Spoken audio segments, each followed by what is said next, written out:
how I got in this business and how I got started, and where and when, and so forth, because it's been written up so many times, people don't really know the true story.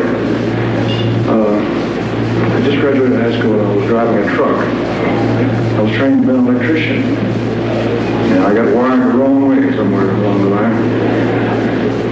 I went into a recording studio one day and I made a record for a guy named Sam Phillips from Sun Records. And he put the record out in about a week. And I went back to driving the truck and just forgot about it. And the record came out and it went real big in Memphis. I started playing it. It got real big. It did good.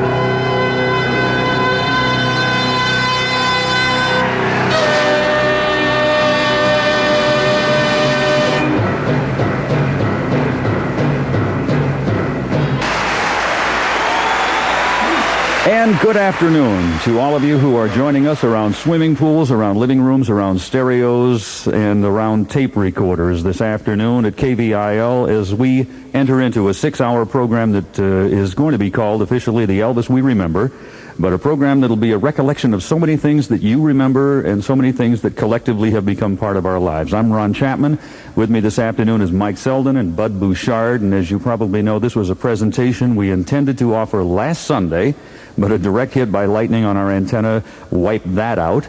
And it may have been a blessing in disguise in that this week, with the time having passed, emotionally we've adjusted a little bit to the shock that we were under last week.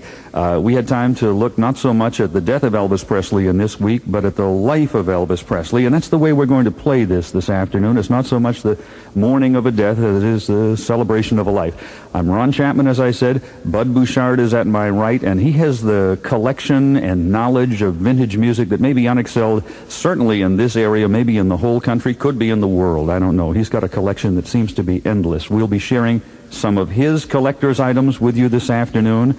And here to anchor with us this afternoon, of course, is my good friend and the occasional opponent that I face on KVIL, the man who gives KVIL its afternoon drive, Mike Selden. Good afternoon. Good afternoon, Ron. Good afternoon to you, Bud. And I think the thing that'll be most impressive about this afternoon's performance on KVIL is the number of rare and exclusive cuts or tracks you'll hear. Many of them for the very first time, never before heard. Others for the first time in maybe 15 or 20 years. You'll also hear a few things that simply weren't available till very recently because they didn't happen till shortly before the death of Elvis Presley. And I think you should also notice the sometimes amazing quality of the many of the rare tracks that you will hear. We've got a lot of them, so let's get it on. Okay, and let us mention, too, that we're brought to you this afternoon by your Dallas and Fort Worth and Arlington and Irving Dodge dealers. We'll be hearing from them. Yes, there will be some commercials throughout. Not a lot of them, by the way, fewer than normal, and you'll be able to know if you are taping, and a lot of people are. Thousands of people are. A lot of people. According to the information we've received. There will be some commercial breaks. They'll be as minimal as we can make them and still keep the place afloat, don't you understand? So, let's get it on, and we're going to go basically in chronological order. Basically. We may be out one step or two, but basically we'll go from the very, very beginning and work all the way up to the very, very end between now and 6 o'clock this afternoon. Bud Bouchard has the details on the very, very, very beginning, how it started in Memphis, Tennessee. Bud? Let's go back to summer of 1953. That's when Elvis Presley cut a record for his mom, as you might remember, Ron. It's called That's When Your Heartaches Begin and My Happiness. From that point on, he did a couple of things. In 1954, in January, he went back to the studio to cut what is called an acetate demo record. It was never released. It's never been put on an album. And also, he did another song in July of 1954. It was called Without You and Rag Mop. But none of these things we have ever heard of. I doubt if they'll ever turn up. You know, they're really rare things. But let's go to July 6th, 1954. This is the session that produced the very first Sun records. And as they walked into the studio that day, this is the first song that reportedly they recorded.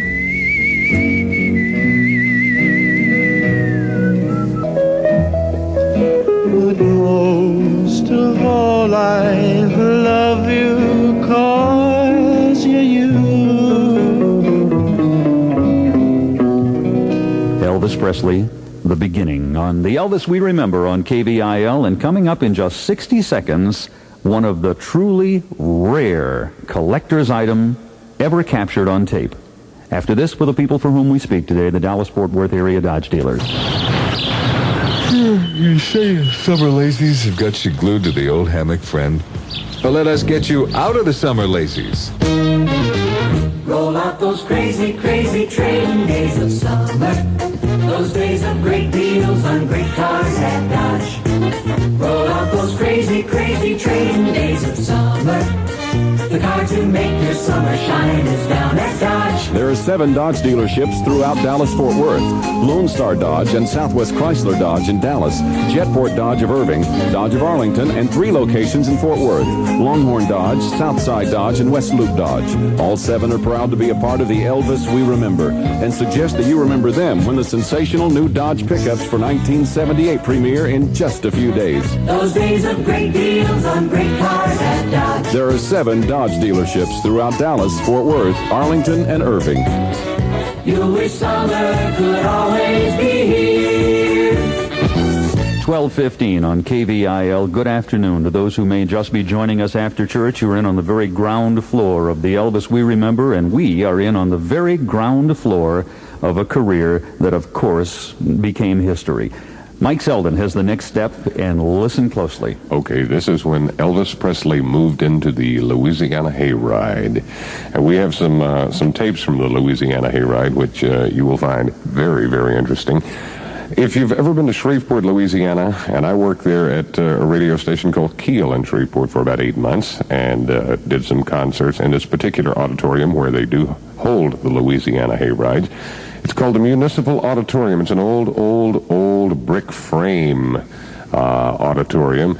To give you an idea how old it is, the fire escapes are the type that used to go in all of the old elementary schools that were rusted out, that had the slide that you would slide down. Okay. Into the Louisiana Hayride, you will find on these tapes, which are very rare and very hard to come by, you will find Frank Page. He is the announcer and the Louisiana Hayride booking agent. He's also an announcer and now operations manager of KWKH. He's still at that station? Yes. That's a big 50,000-watt station in Shreveport. In Shreveport, Louisiana. At this time, Elvis Presley was 19 years old. His bass player was sort of a semi-known bass player by the name of Bill Black, who went on and had his little combo. Bill Black combo. Scotty Moore played lead guitar, which you will hear on this. He did the program for about 18 months of a 2-year contract, and there's more to that story as the program progresses. Note the quality and the fidelity of the recording, though. Also note the crowd reaction. And there's something else, too, about the Louisiana Hayride gig that Elvis Presley did. He did Southern-made donut commercials. And if you're a native Louisianan, or especially around Shreveport, you know that's a big business down there. And they really appreciated some of the things that he did. As a matter of fact, we'll get into that a little into further detail when we get into some more of the program. But right now, let's check the Louisiana Hayride. The very early energy, the raw talent, and the initial crowd reactions to 19-year-old Elvis. Just a few weeks ago, a young man from Memphis, Tennessee, recorded a song on the Sun label, and in just a matter of a few weeks, that record has skyrocketed right up the charts. It's really doing good all over the country. He's only 19 years old. He has a new, distinctive style. Elvis Presley. Let's give him a nice hand. We've been singing his songs around here for weeks and weeks and weeks. Elvis, how are you this evening? It's fine. How you, sir? You all geared up with your band there? So let us hear your songs. Well, I'd like to say how happy we are to be down here. It's a real honor for us to get a chance to appear on the Louisiana Hayride. We're going to do a song for you. You got anything else to say, sir? No, I'm ready. We're going to do a song for you we got on the Sun record. It goes something like this.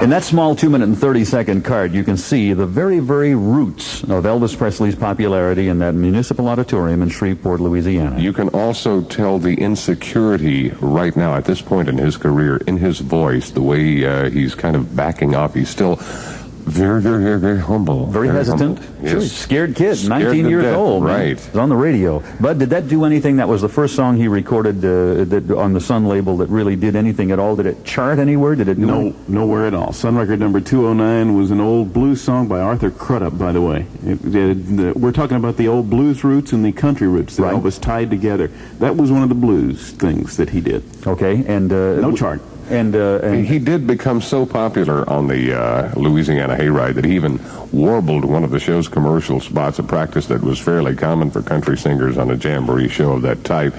And the quote-unquote, these are the lyrics to the spot that he did. The Southern Made Donut commercial. Southern Made Donuts. You can get them piping hot after 4 p.m. You can get them piping hot.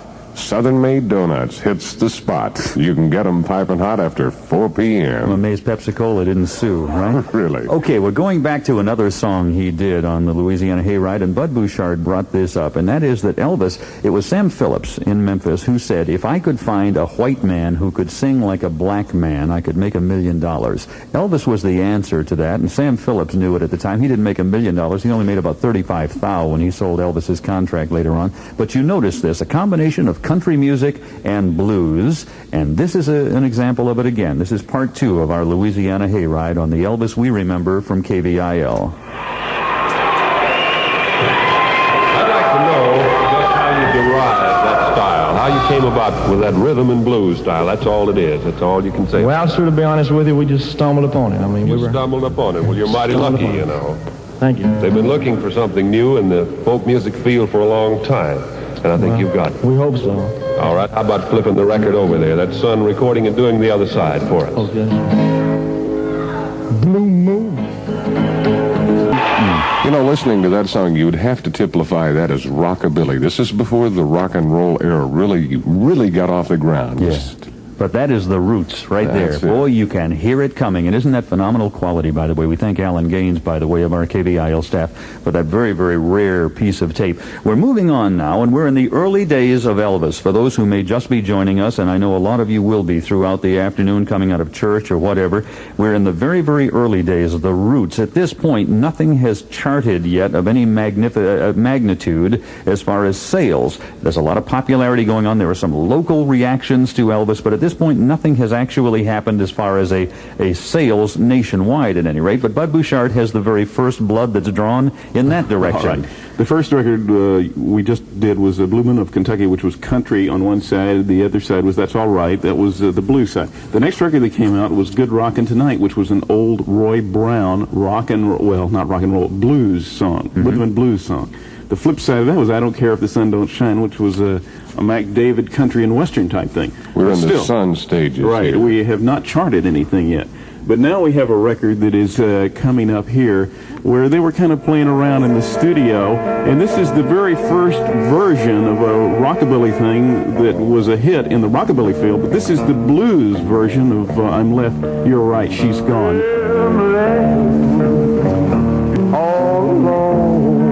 Of course, one of the members of the group was Scotty Moore, and he had some comments on some of the very early Sun sessions. Once we had created the style, then finding songs, well, of course, was a problem. It was a matter of just trying one song after another for a long time. And I would say, actually, all of the records that were recorded on Sun, they were a spur-of-the-moment thing.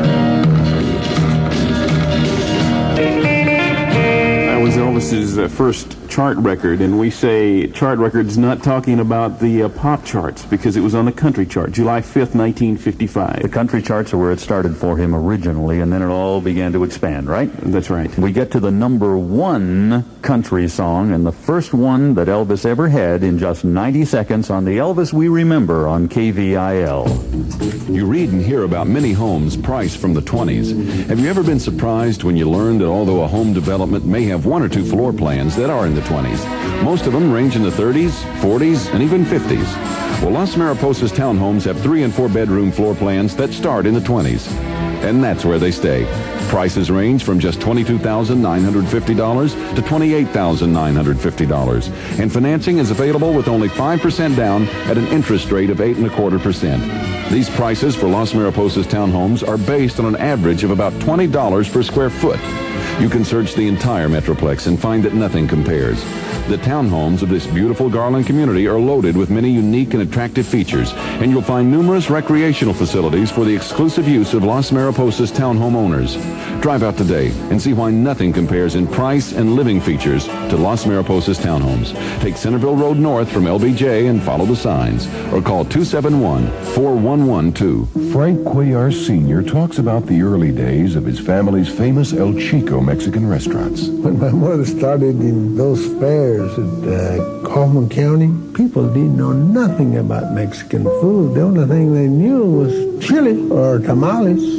But we were really, really surprised to start selling our food in that little fair. That was our beginning. El Chico Restaurants, where Mexican food is as genuine as our family pride. KVIL 1231 on a partly cloudy afternoon in which we are reviewing and celebrating the life of Elvis Presley. The Elvis we remember, and we're not alone, of course. You have your own memories, and I stumbled upon a note from a KVIL listener who called during the week that remembered some of the very early days of Elvis, the very early days. She's a teacher at North Dallas High School now, and she's lives in Garland.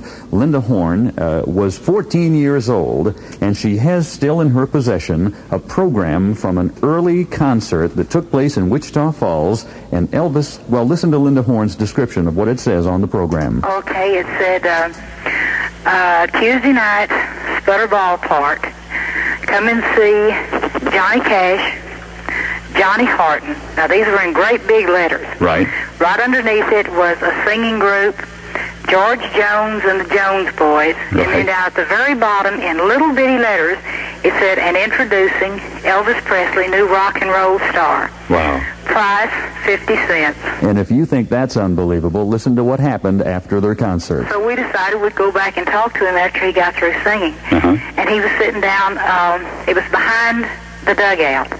And we went back there and talked to him, and he was sitting there with his guitar over his lap, just sitting there on a chair, and he sat there and talked to us, about 30, 35, 40 minutes. This is behind the dugout in a baseball stadium. Yes. In Wichita Falls. It's not even there any longer. And, of course, neither are those days, but she's not the only one who remembers them. One of the touring partners with Elvis on several of those tours where they went to ballparks, auditoriums, gymnasiums, wherever they could get booked in those early days, was none other than Jerry Lee Lewis, and he recalls the way it was. The fellow that I've been working with now for the past 5 years, Johnny Cash, was signed by Sun Records. John and Elvis and I, we had a little package show. Bob Neal booked us all three. And there was a time you could pay $1 and see Elvis, John, and myself.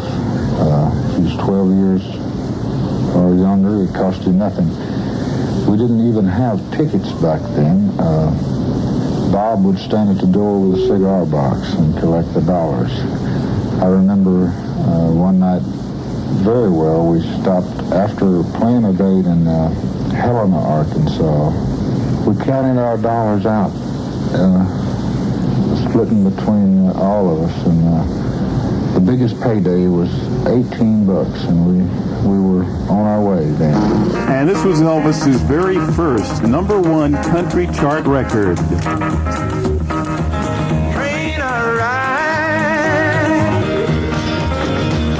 The very first country #1 hit in the career of Elvis Presley. Not on the pop charts, but on the country charts. And that's on the Sun label. And, Bud, I think you can verify that when RCA bought his contract, they bought all of those Sun tapes, and they are now available on the RCA label, are they not? On the RCA label, right. There's a thing called the Sun Sessions. It was originally put out, and then they pulled it off the market. But if you're into the early Elvis, that is an album on RCA Victor now that is available, and it can be had probably in the near future. They'll doubtless start re-releasing it now following Elvis's death.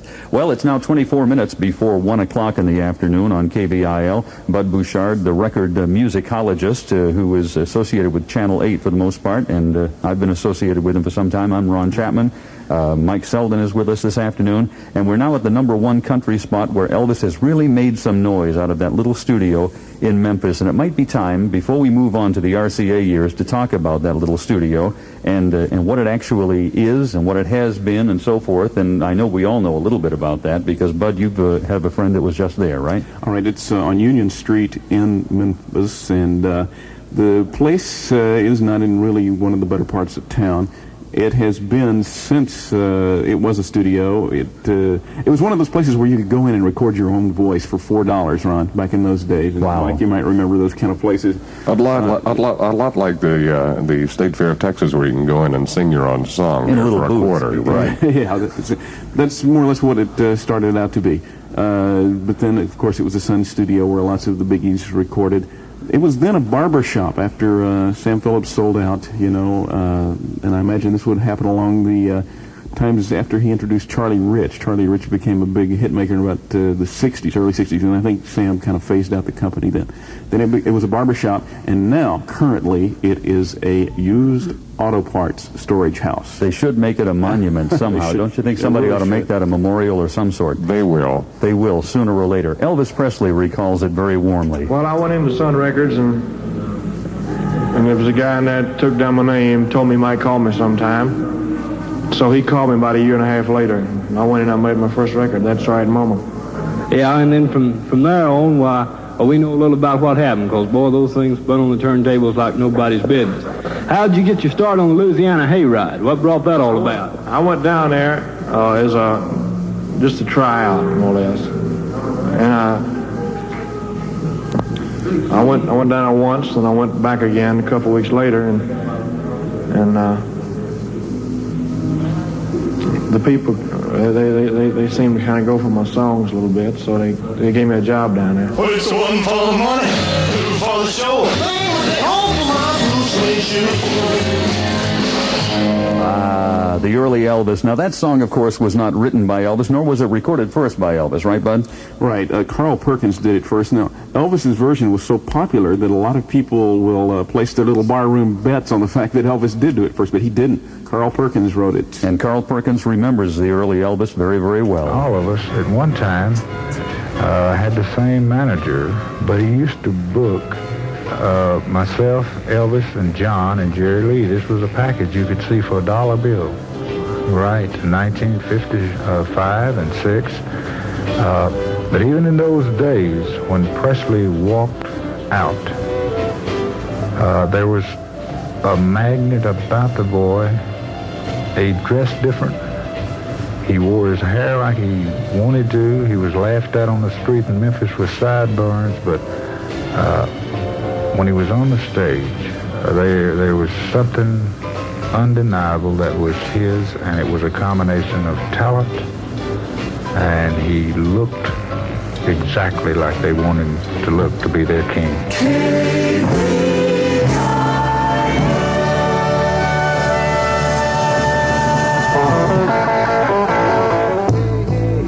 Summer's coming on. Hey, hey, hey, feeling time is here. Get a Dodge for the summer's gone. Get a Dodge for the stealing years. The deal's are real, and endless summer deal. So get the deal, and endless summer deal. Two things worth mentioning for your Dodge dealers of Dallas, Fort Worth, Arlington, and Irving. First, we're only a few days away from the unveiling of the forward-looking line of Dynamite Dodge pickups for 1978. Then in early October, the curtain goes up on the 78 Dodge Aspens, Chargers, Monacos, and Diplomats. At your 7 Dallas, Fort Worth, Arlington, and Irving Dodge dealers, it'll be next year in just a few days.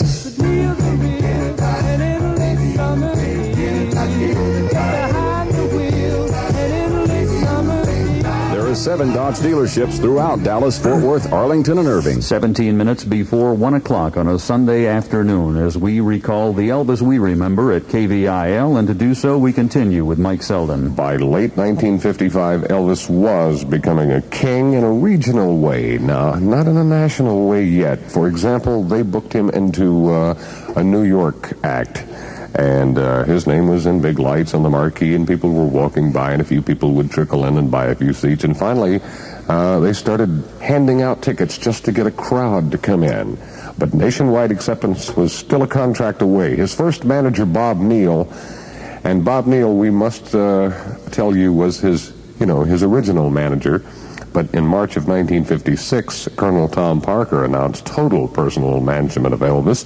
Presley had previously been managed, I said, by Bob Neal, with the Colonel sort of pulling strings in the background. And then when Neal's contract ran out, the Colonel took complete control. But anyway, his first manager, Bob Neal, now remembers how it was as the establishment began to recognize there was something important happening down south. At first, there were offers where people were contacting me or contacting Sam Phillips about buying Elvis's contract, and it was like a couple of $1,000 or $3,000 or $4,000. I remember one time we were on tour out in West Texas, and I got a phone call, of all people, from Mitch Miller. I think on that day the price had gone up to about $18,000. So the next morning I called Mitch and told him it's $18,000 is what they're asking. And Mitch said, oh, forget it. Said, nobody's worth that much. The Colonel, through his close ties with RCA, pursued the project and finally got the offer that was taken, $35,000 to Sam Phillips plus a $5,000.